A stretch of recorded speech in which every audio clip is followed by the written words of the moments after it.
What would you think if you had to run or walk over 500 miles with little rest? You could bring very little food and therefore would need to forage along the way.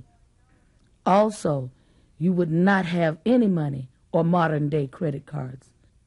And you would not be welcome or could not afford to stay in hotels along the way.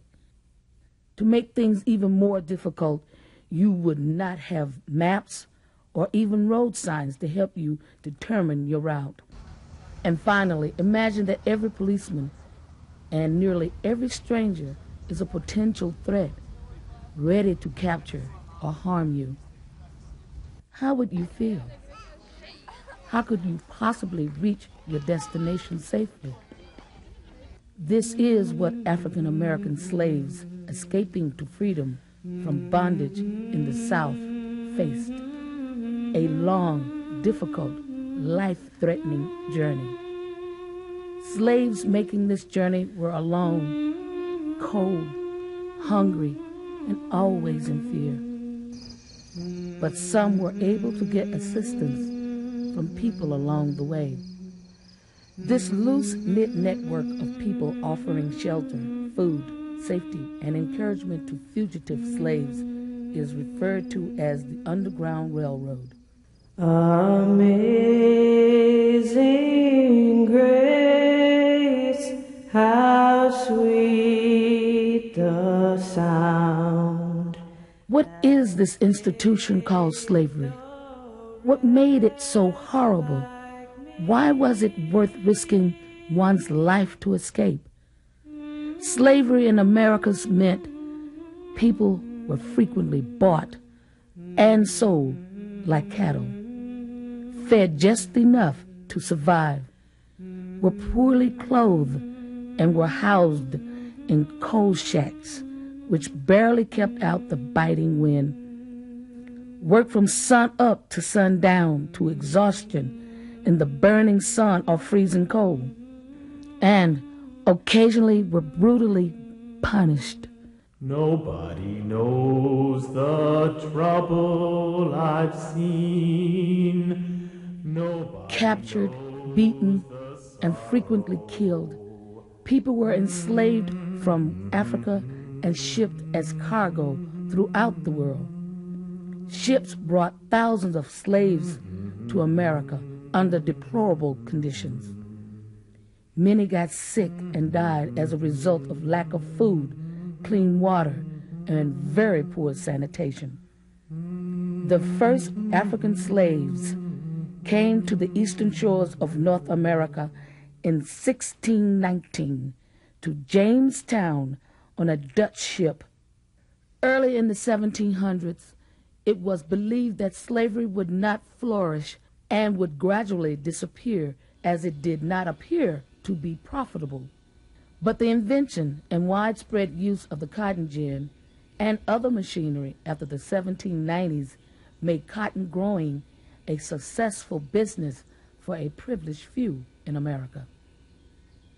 Large plantations depended on hundreds of slaves to perform the back-breaking work of growing cotton.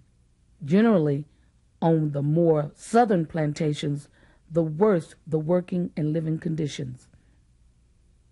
Large plantations boomed throughout the South, especially in the lower Mississippi River Valley. Here, Oakley Plantation, located north of Baton Rouge, Louisiana, had over 3,000 acres and over 200 slaves. Plantation owners, or planters as they were called, such as James Perry, owner of Oakley Plantation, prospered and built beautiful homes, while hundreds of slaves lived in primitive shacks. In 1850, half of the millionaires in the United States lived between Natchez and New Orleans. Slavery impacted business not only in Louisiana, but throughout the South and the North. The North benefited from slave-produced raw materials, such as cotton, that was made into fabric in these Massachusetts mills. Slaves were often referred to as bondsmen. Their ownership was legal in all but selected areas of the United States. All slaves held one thing in common. They lacked their physical freedom and freedom to make their own decisions. Considered property, they were bought and sold on the auction block or traded at will, without regard for their personal interests, happiness, or well-being.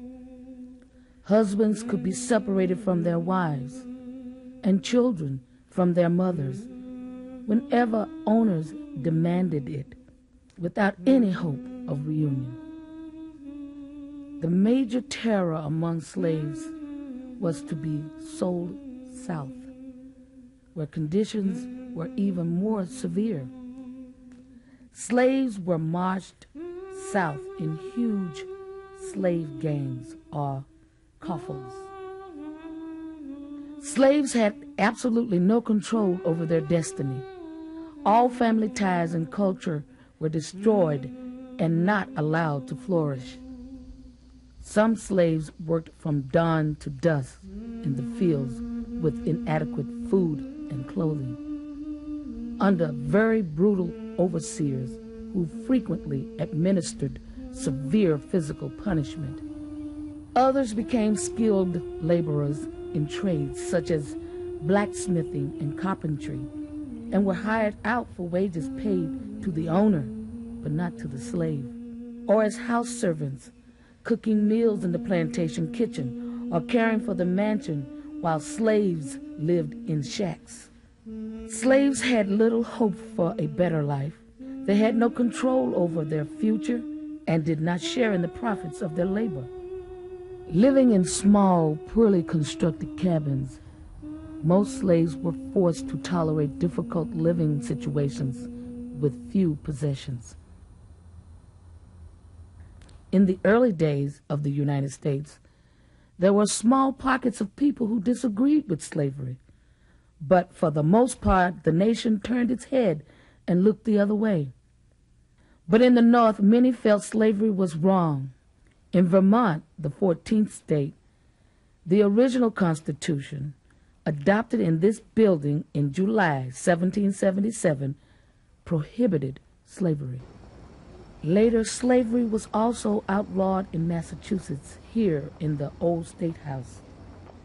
Despite these states' efforts in the late 1700s and early 1800s, there was not a strong anti-slavery movement in the North or the South.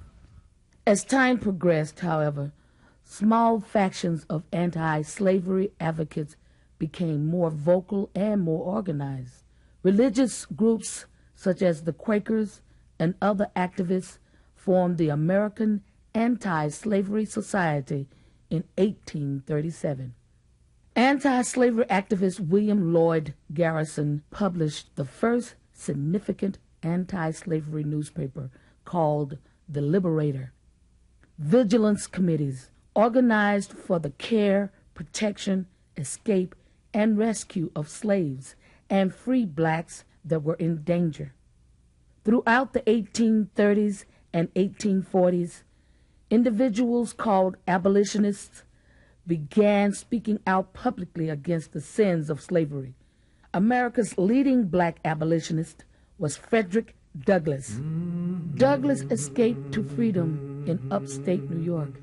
He wrote and traveled widely speaking out against slavery. Douglass did not stand alone. Many others, such as Sojourner Truth, an early black female abolitionist, was an inspiring speaker, preacher, and a national figure.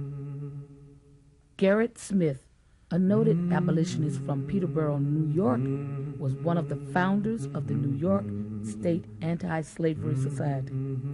He was friend, advisor, and a major funder for Frederick Douglass's newspaper, both seen here at a meeting in upstate New York. Many abolitionists voiced their anti-slavery message in all parts of the country, with the greatest concentration here in Boston. The growing anti-slavery movement created tremendous turmoil in the way people viewed the economy, politics, religion, and even their neighbors. Riots over the slavery issue were a common occurrence in the 1830s. This statue depicts the rescue of a slave from an angry mob in Syracuse, New York.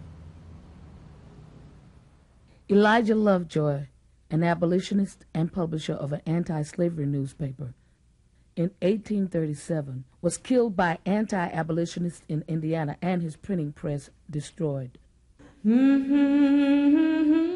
While the country continued to debate the issue of slavery, thousands of blacks continued to suffer, and many attempted to escape to freedom.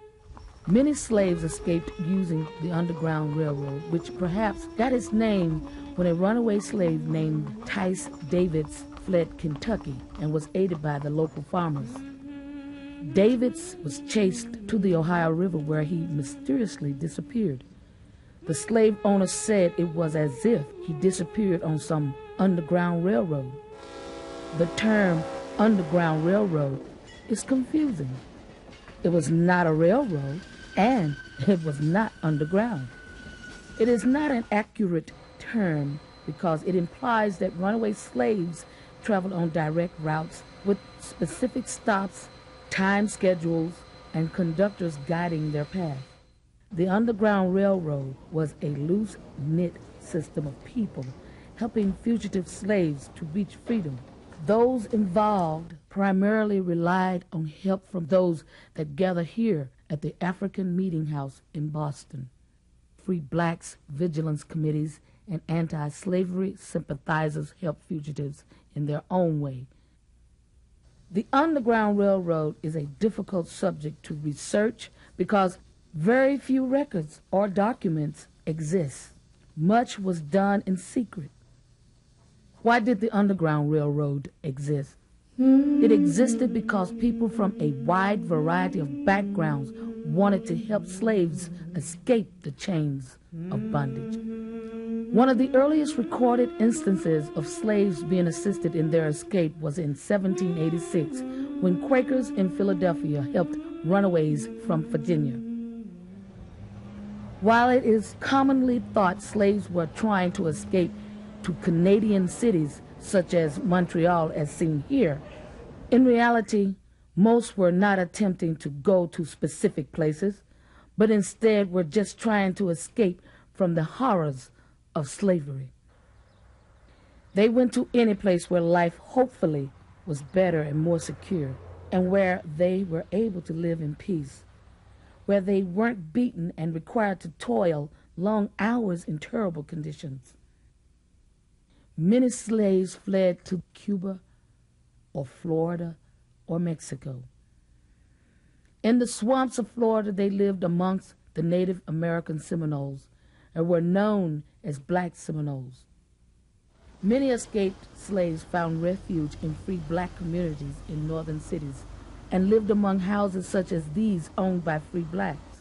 Here they were helped by free blacks to find work, shelter, obtain an education in this integrated school, and could more easily hide in the established community.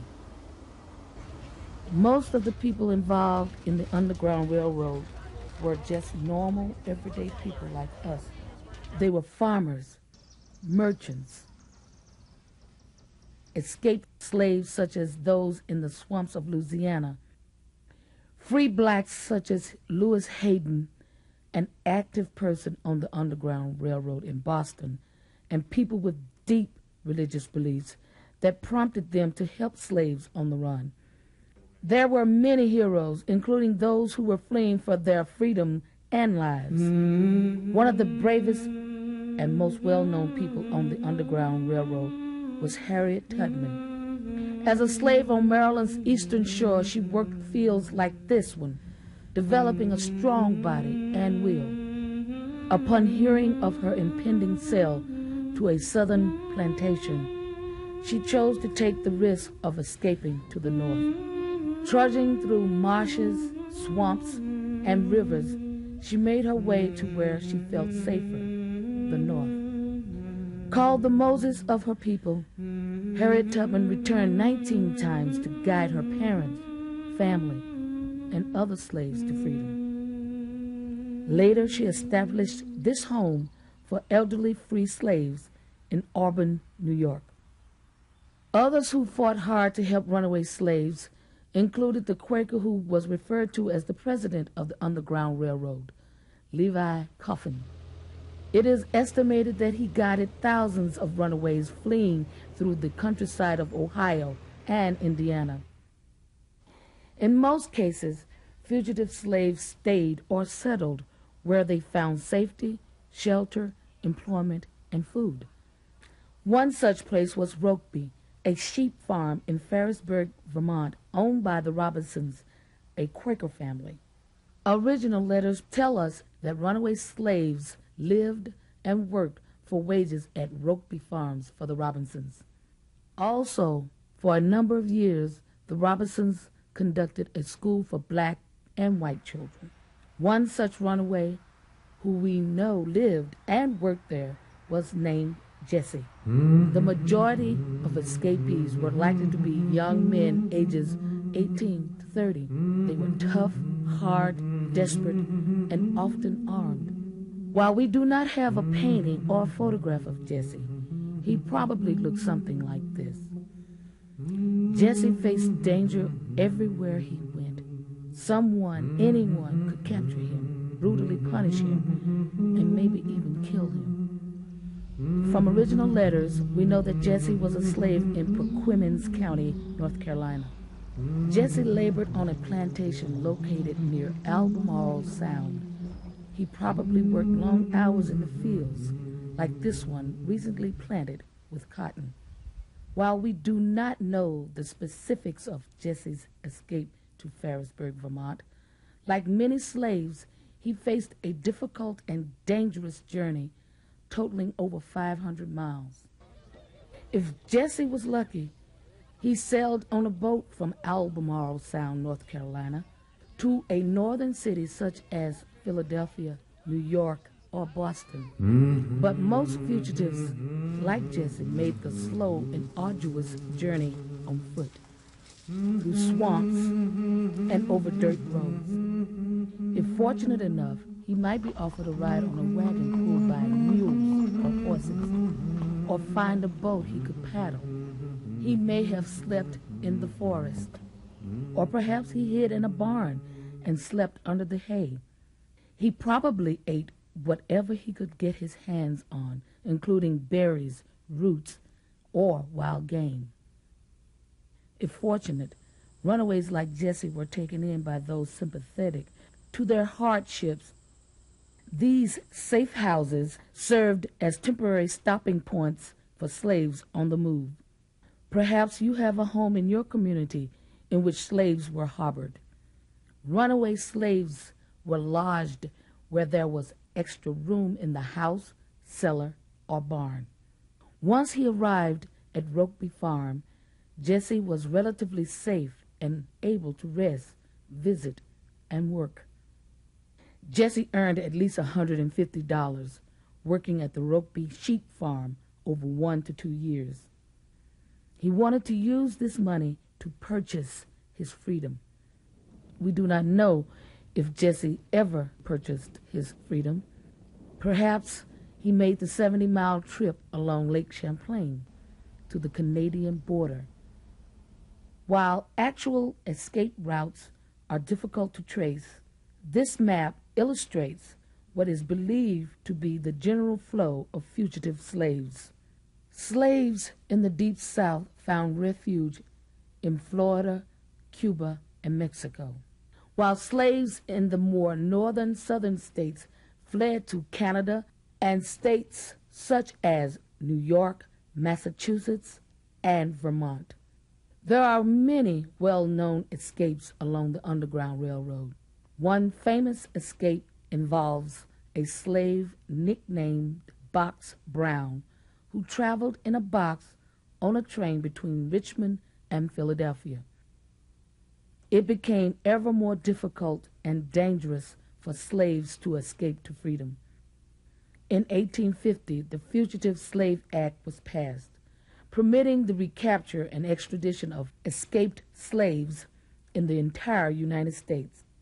Bounty hunters raided northern cities, capturing both escaped slaves and free blacks, shackled them, and returned them to slavery. Tensions between North and South continued to grow. In 1852, Harriet Beecher Stowe's book, Uncle Tom's Cabin, focused attention on the atrocities of slavery. It increased Northern sympathies against slavery. The Dred Scott decision further widened the gap between North and South when the Supreme Court found that Scott, a slave brought into a free state by his owner, was not recognized as a U.S. citizen because he was considered property.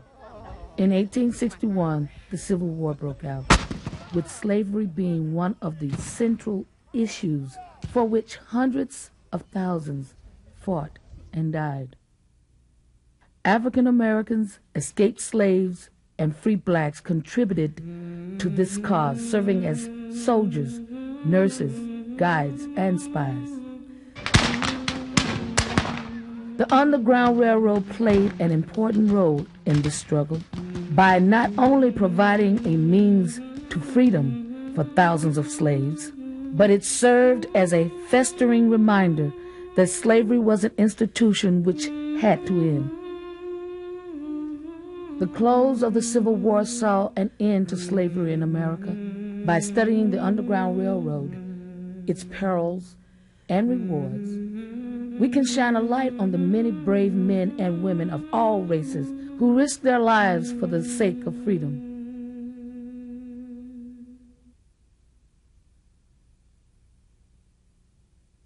Now let us take a few minutes to review some of the things we learned in this video. Just fill in the blank with the correct word or words after you hear this tone. Let's get started. Number 1, slaves, like land or house, were considered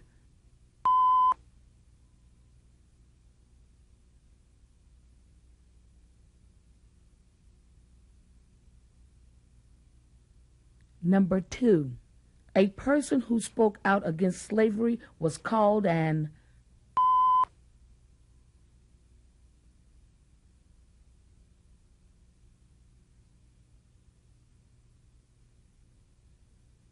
Number 3, slaves enabled Southern plantation owners to obtain wealth by growing sugar, indigo, and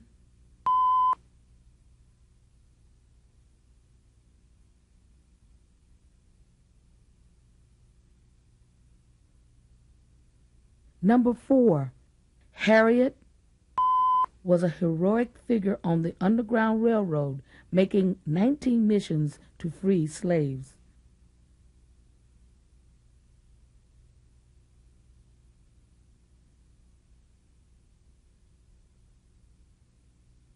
Number 5, Harriet Beecher Stowe wrote a book titled that helped the nation understand the tragedy of slavery.